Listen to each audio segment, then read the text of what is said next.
Jamais on avait, même avant la guerre, on n'était quand même pas des Belges en Belgique. On sentait qu'il y avait... Nos parents parlaient surtout le yiddish. À la maison, on parlait le yiddish. À l'école, le français. On n'avait jamais eu une place à nous. Et on était vraiment tout heureux d'être en Israël. Le 14 mai 1948, David Ben-Gurion proclame l'indépendance d'Israël 8 heures avant l'expiration du mandat britannique sur la Palestine. Dès le lendemain, le premier conflit israélo-arabe éclate. La guerre d'indépendance durera plusieurs mois et il faudra attendre 1949 pour qu'une première trêve intervienne.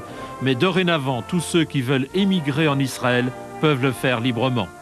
Je suis arrivé au kibbutz Dan, à la frontière libano-syrienne. Et là, j'étais très étonné d'une chose.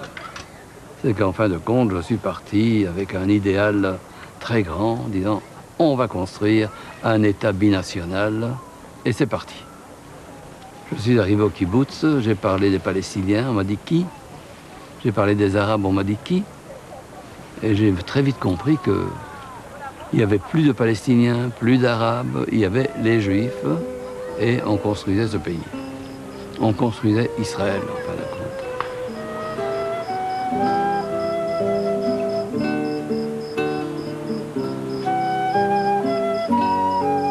Aujourd'hui, je me sens bien, si je peux dire, et je crois que je dois citer 3 raisons principales. La première, c'était la chance que j'ai eue de me trouver dans un couvent du genre de la Providence. Et la seconde, c'est d'avoir été retrouvé par ma famille, de m'être retrouvé à Marquin et d'avoir eu la possibilité de reprendre une vie normale grâce à eux et au kibbutz dans lequel je me trouvais. Et la troisième chance, c'est qu'ici, j'ai pu fonder une famille telle que je l'espérais.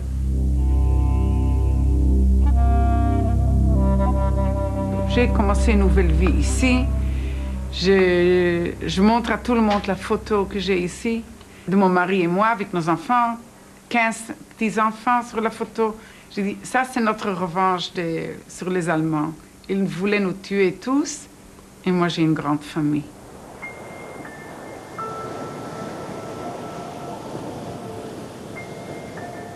La paix, on veut la paix. Toutes les années que nous sommes en Israël, énormément de guerres. On est venu ici, on a dit c'est fini tout, on pensait comme ça. Même nos maris, même nos enfants, des cousins, des beaux-frères, tous à la guerre. Des fois on perd, on a perdu aussi un cousin à la guerre de 6 jours, le frère de Gabi Gros, qui avait 2 ans quand ses parents ont été pris par les Allemands. Il est venu en Israël, il a une famille, une femme et une petite fille. Sa petite fille avait 2 ans quand lui, il est mort. Il a laissé une petite fille de 2 ans. L'histoire continue tout le temps.